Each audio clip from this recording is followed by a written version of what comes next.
একটা মৃতদেহের সাথে মেয়েটাকে কেউ আটকে দিয়েছে এই বরফে ঢাকা নির্জন জায়গায়। ওদিকে দেখা যায় যে ঠান্ডায় মানুষ মরে যায়, এমন ঠান্ডায় এই নদীতে এই দুজন বাঁচার চেষ্টা করছে। কেন কেন মেয়েটাকে মৃতদেহের সাথে বেঁধে রাখা হয়? এই প্রচণ্ড ঠান্ডার জায়গায় ওই লোক দুটোই বা নদীর মধ্যে কি করছিল, কি করতে গেছিল? এরকম লেভেলের থ্রিলার মুভি কম দেখা যায়। হ্যালো, তোমরা দেখছো এক্সপ্লেইন টিভি বাংলা। আজকের মুভি টিল ডেথ। মুভি শুরু হয়, এমাকে দেখা যায় টমের সাথে শেষবারের মতো সে দেখা করে। টমের জীবন থেকে সে চলে যেতে চায়। টমের সাথে তার অবৈধ সম্পর্ক ছিল।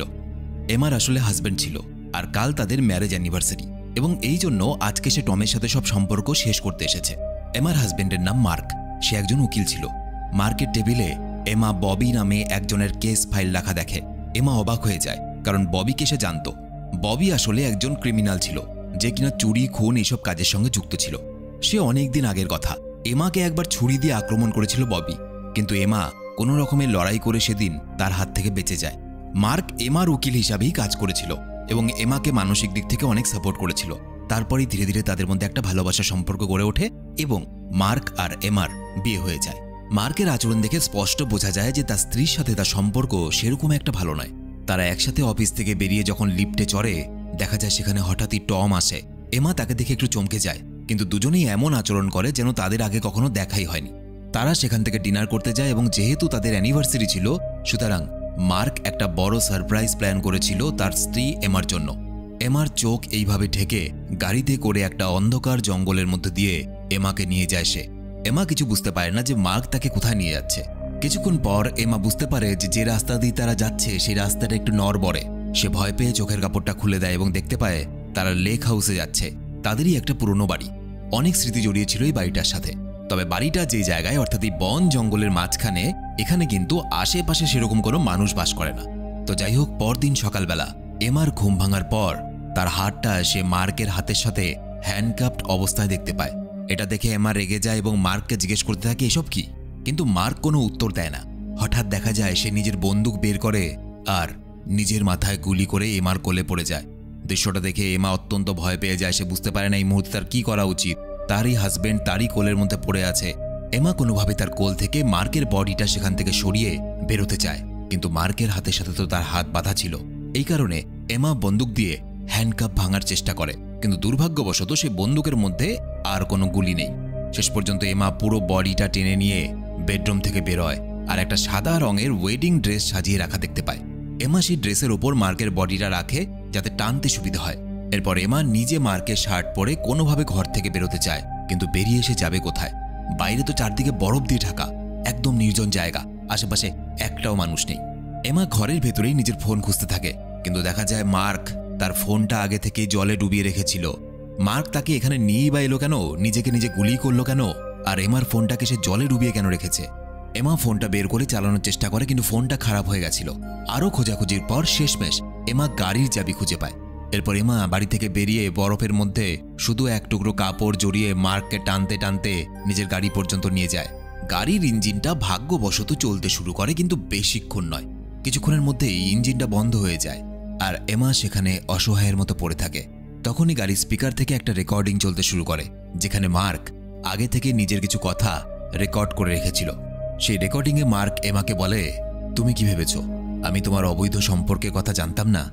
আমি কিছুই জানি না, আমি সব কিছু জানি এমা, এবং তুমি যে আমার সাথে বিশ্বাসঘাতকতা করেছো এটা শাস্তি দেওয়ার জন্য আমি তোমাকে এখানে এনেছি, এবং আমি প্ল্যানটা এমনভাবে সাজিয়েছি তুমি এখান থেকে জ্যান্ত ফিরবে না। যতই চেষ্টা করো পালাতে পারবে না।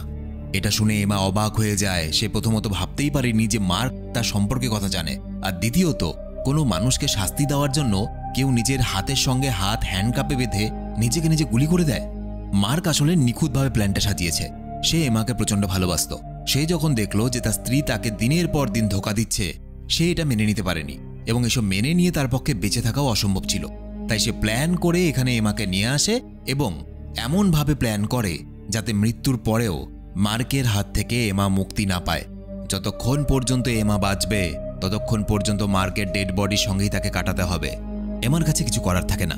সে আবার বডিটাকে টেনে আনে বাড়ির ভেতরে এবং সে নিজের রক্ত লাগা মুখটা ভালো করে পরিষ্কার করে মার্কের দেওয়া সেই স্টিলের নেকলেসটাকে খোলার চেষ্টা করে, কিন্তু সেটা এতটাই শক্ত ছিল যে কোনোভাবে খোলা যাচ্ছিল না।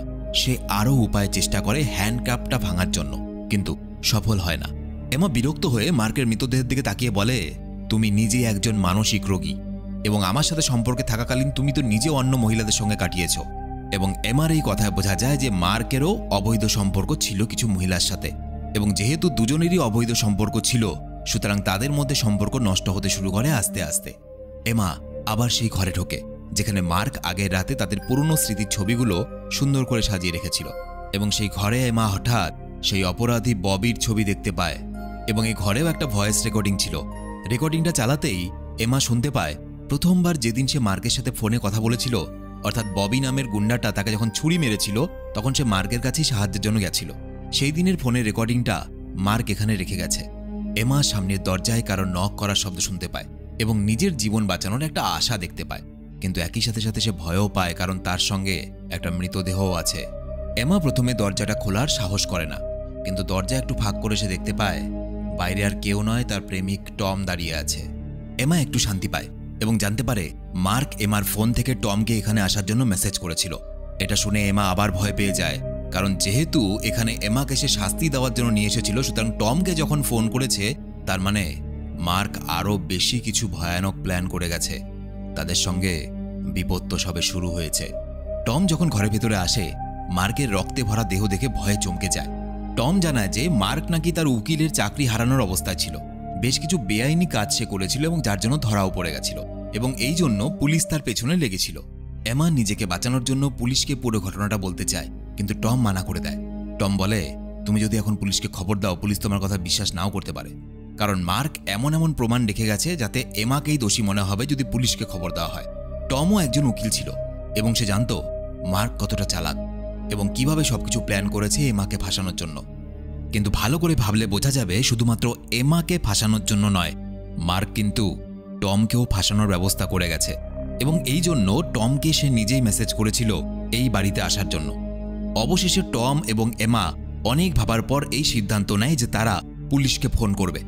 কিন্তু তারা যখন পুলিশকে ফোন করার কথা বলছিল হঠাৎ বাইরে কারো গাড়ির আওয়াজ পায়।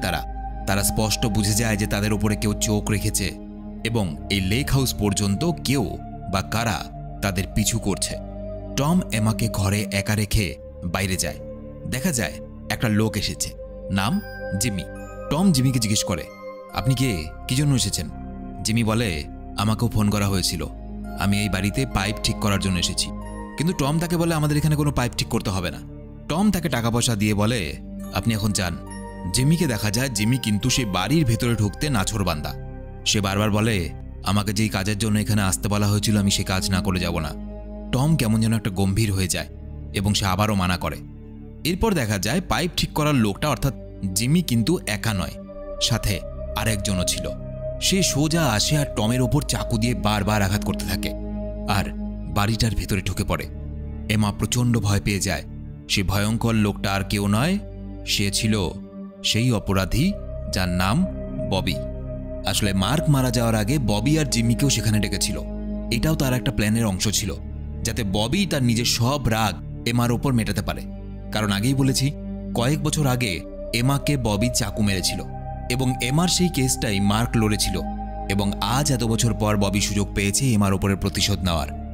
জিমি অত্যন্ত ভয় পেয়ে যায়, কারণ সে ভাবতেও পারেনি যে টমকে এত বাজে এত নৃশংসভাবে মারা হবে। ববি কোনোভাবে জিমিকে শান্ত করে। এরপর দুজন এমাকে খুঁজতে শুরু করে।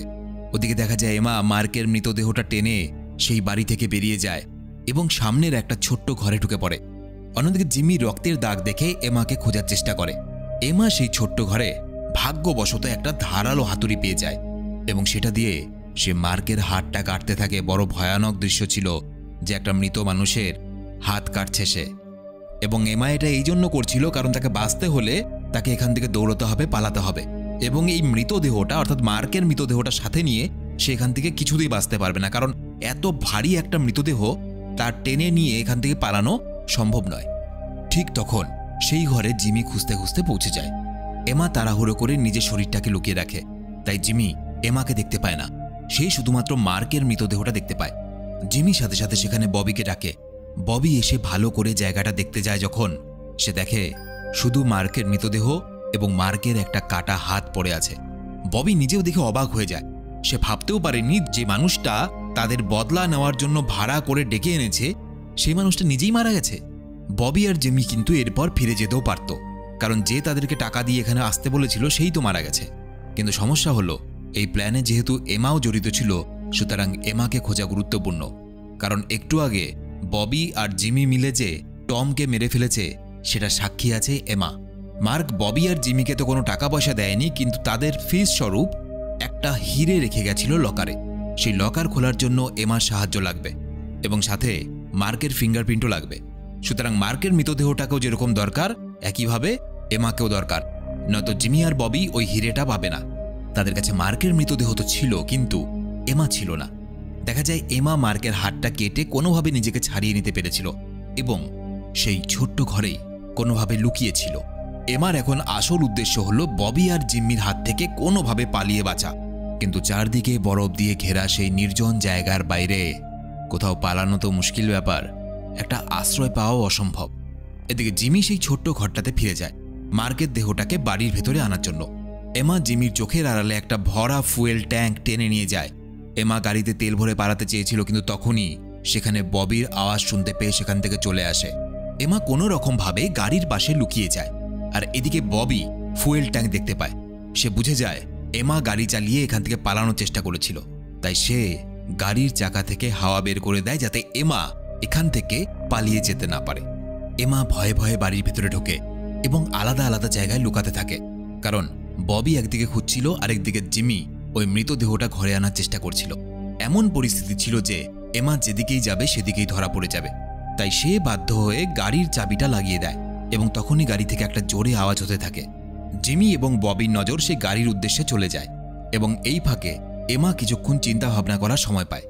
সে টমের মৃতদেহটা দেখে প্রচণ্ড হতাশ হয়, কারণ টম তাকে আসলেই ভালোবাসত। ববি বুঝতে পারে যে এমা চালাকি করে শুধুমাত্র গাড়ি সাউন্ড করেছিল যাতে জিমি এবং ববিকে তার দিক থেকে অন্যদিকে তার নজর ঘোরানো যায়।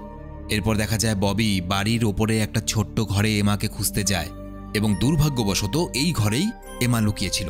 কিন্তু সুযোগ পেতেই সে ববিকে পেছন থেকে আক্রমণ করে দেয় এবং নিচে ফেলে দেয়। ববি কিছুক্ষণের জন্য অজ্ঞান হয়ে যায়।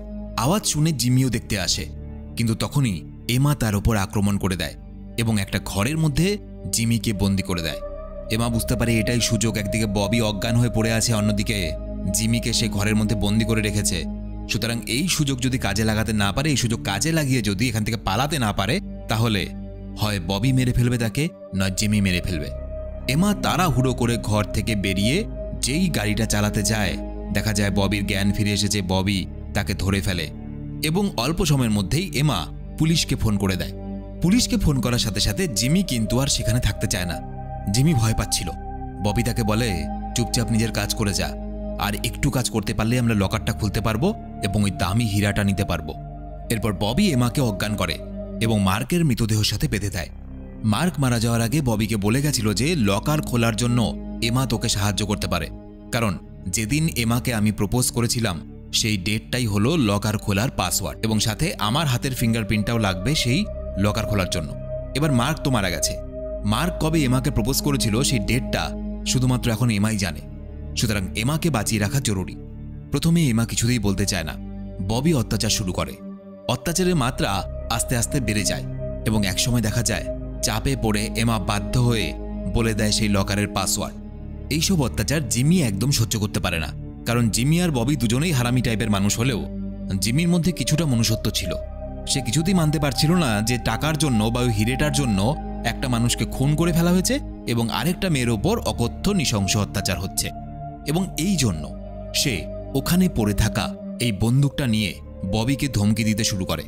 জিমি বলে, আমি ওই হীরাটা তো চাই, কিন্তু আমি অমানুষের মতো আচরণ করতে চাই না। তাই এমার হ্যান্ডকাপটা সে খুলে দেয় এবং এমাকে বলে, তুমি যদি লকার খোলার উপায়টা অর্থাৎ পাসওয়ার্ডটা যদি আমাকে বলে দাও তাহলেই তোমাকে জীবিত রাখবো। বোঝো ব্যাপার। এদিকে ও এমার প্রতি অত্যাচার মেনে নিতে পারছে না, অন্যদিকে ওকে গুলি করে মারতে চায়। তো যাই হোক, এমা তাকে প্রপোজ করার ডেটটা বলে দেয়। তারপর ববি সেই ডেটের সাহায্যে লকার খুলতে যায়, কিন্তু খুলে কোনো হীরা দেখতে পায় না, শুধু একটা বড় ধারালো চাকু দেখতে পায় যেখানে লেখা আছে হিরেটা এমার শরীরের কোথাও একটা লুকানো আছে। মানে সে স্টিলের মালাটার মধ্যেই হিরেটা লুকানো আছে, কিন্তু সেই মালাটা তো কোনো রকমভাবে খোলা সম্ভব না। এমা খুব ভয় পেয়ে যায় এবং সে পরিষ্কার বুঝতে পারে যে এটা মার্ক ইচ্ছে করে এরকম লিখে গেছে, কারণ সেও জানে যে স্টিলের মালাটা তার গলা থেকে খোলা যাবে না। সুতরাং ববি এবং জিমি এমার গলা কেটে সেই মালাটা খুলবে এবং তারপর সেই মালা থেকে হিরেটা নেবে। কিন্তু জিমি কোনোভাবেই সেটা হতে দিতে চায় না। সে অস্ত্র নিয়ে শুধুমাত্র মালাটা ভাঙারই চেষ্টা করতে থাকে। ববি ধৈর্য ধরে রাখতে পারে না। সে জিমিকে জোরে ধাক্কা দেয় এবং দুর্ভাগ্যবশত জিমি দেওয়ালের পেরেকের সঙ্গে ধাক্কা খেয়ে মারা যায়। পেরেকটা পুরোপুরি জিমির মাথায় ঢুকে যায়। হঠাৎই এমন দৃশ্য দেখে ববি হতভম্ব হয়ে যায়।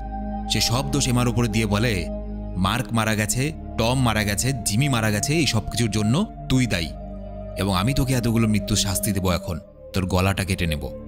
দুজনের মধ্যে মারামারি শুরু হয়ে যায়। এমা পালাতে চায় কিন্তু ববি কোনোভাবেই তাকে ছাড়ে না।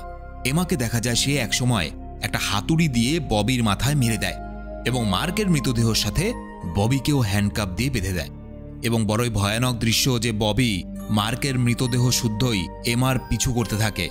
এমা নিজের গাড়ি চালিয়ে পালিয়ে যাওয়ার চেষ্টা করে কিন্তু সে ব্যালেন্স হারিয়ে ফেলে। গাড়ি গ্যারেজ থেকে বের করতে পারলেও এমা পালাতে পারে না। এমা শরীরে অনেক আঘাত লেগেছিল, হাঁটতেও পারছিল না, কিন্তু তারপরেও এমা হার মানে না। কোনো মতে আহত খালি পা নিয়ে বরফে পালানোর চেষ্টা করে। ববি তাকে ধরে ফেলে কিন্তু এমা শেষ পর্যন্ত ববির বুকে চাকু বসিয়ে দেয়। কিন্তু তাতেও তাদের মধ্যে লড়াই শেষ হয় না। মারামারি চাপে একসময় সেই জায়গার জমা বরফ ভেঙে যায় এবং যেহেতু সেই জায়গাটার বরফের একটা শুধুমাত্র স্তর ছিল, তার নিচে ছিল একটা নদী। সেই ভাঙা বরফের মধ্যে মার্কের মৃতদেহ জলে পড়ে যেতে থাকে।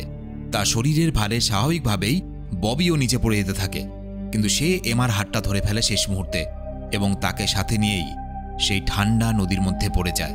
তিনজনই সেই জলের মধ্যে ডুবছিল। চারিদিকে কেউ কোথাও নেই। এই নির্জন এলাকার মধ্যে কেউ জানেও না যে দুটো জ্যান্ত মানুষ এবং একটা মৃতদেহ ওই জলের মধ্যে ঠান্ডা নদীর মধ্যে ডুবে যাচ্ছিল। ববি এর মধ্যেও এমাকে মেরে ফেলার চেষ্টা করে কিন্তু এমা যে চাকু দিয়ে প্রথমে আক্রমণ করেছিল সেই চাকুতেই ববির চোখে আক্রমণ করে। কারণ যদি ববি চোখেই না দেখতে পায় তাহলে এমার সাথে লড়াই করবে কি করে। এমা সাঁতার কেটে জলের ওপর পর্যন্ত আসে কিন্তু সেখানেও শক্ত বরফের স্তর দিয়ে ঢাকা। আর কিছুক্ষণের মধ্যে এমা মারা যাবে যদি এখান থেকে বেরোতে না পারে। একই ঠান্ডা, তার মধ্যে অক্সিজেন পাচ্ছে না। এই কঠিন পরিস্থিতিতেও এমা হাল ছাড়ে না। চাকু দিয়ে কোনো মতে বরফ ভেঙে সে বেরিয়ে আসে। এত কিছুর পর এমা তো বেঁচে যায় কিন্তু তার শরীরে আর কোনো শক্তি বেঁচে থাকে না। এমা শেষ পর্যন্ত নিজের হাত থেকে নিজের বিয়ের রিংটা খুলে ফেলে এবং ফেলে দেয় সেই নদীতে, যে নদীর মধ্যে মার্কের মৃতদেহের সাথে সেই রিংটাও ডুবে যায় এবং এখানে এই মুভিটা শেষ হয়ে যায়। তো এই ছিল আজকের মুভি এক্সপ্লেইন ভিডিও। কেমন লাগলো অবশ্যই কমেন্টে জানাবে। আর তোমরা যারা সরাসরি আমার সাথে কথা বলতে চাও, আমার ফেসবুক, ইনস্টাগ্রাম আইডি এই ভিডিওর নিচে লিংক দেওয়া আছে। দেখা হচ্ছে পরের ভিডিওতে। ততদিন সবাই খুব ভালো থেকো। আমি যাই দেখি বরফ টরফ একটু ঘুরে আসি, আংটিটা পাওয়া যায় নাকি।